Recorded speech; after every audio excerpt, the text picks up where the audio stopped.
Narayankhed division పరిధిలోని గ్రామ పంచాయతీలకు ఎన్నికల నేపథ్యంలో నామినేషన్లు స్క్రూటినీ ప్రక్రియ ముగిసింది.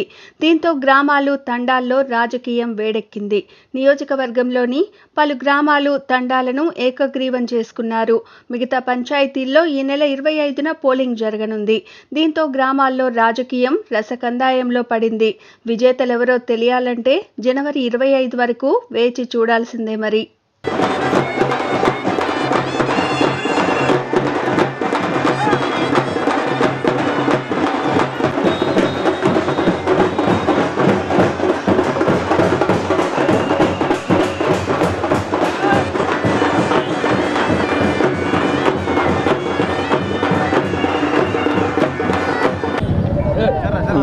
నామినేషన్ వేయడానికి మేము నారాయణఖేడ్ వచ్చినాం.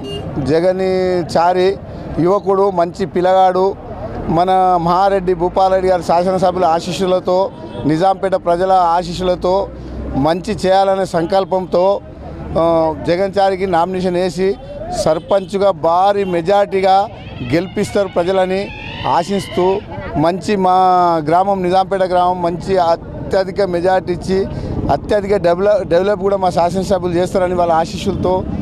నా పేరు జగదీశ్వరచారి, మాది నిజాంపేట గ్రామం. ఈరోజు నారాయణఖేడ్ ఎంపీడీఓ కార్యాలయంలో నేను సర్పంచ్ అభ్యర్థిగా నామినేషన్ వేయడానికి రావడం జరిగింది. మా నిజాంపేట గ్రామ ప్రజలు ఈరోజు భారీ ఎత్తున మాకు పట్టం కట్టడానికి రావడం జరిగింది. నేను వారికి శిరస్సు వంచి నమస్కరిస్తున్నాను.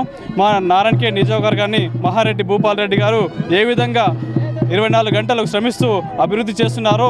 నేను కూడా నిజాంపేట గ్రామాన్ని ఆయన బాటలోనే మరియు కేసీఆర్ గారి బాటలోనే నడుచుకుంటూ నిజాంపేట ప్రజలకు అందుబాటులో ఉంటూ నిజాంపేట సంక్షేమానికి, నిజాంపేట అభివృద్ధికి, పారిశుద్ధ్యానికి, నీటి వసతిని అన్ని విధాల ఎల్లవేళలా గ్రామంలో అందుబాటులో ఉంటూ సేవ చేయడానికి ముందుకొచ్చారని తెలియజేసుకుంటున్నాను. Hi, this is Swati Dikshit. Please subscribe to SKS Fly TV.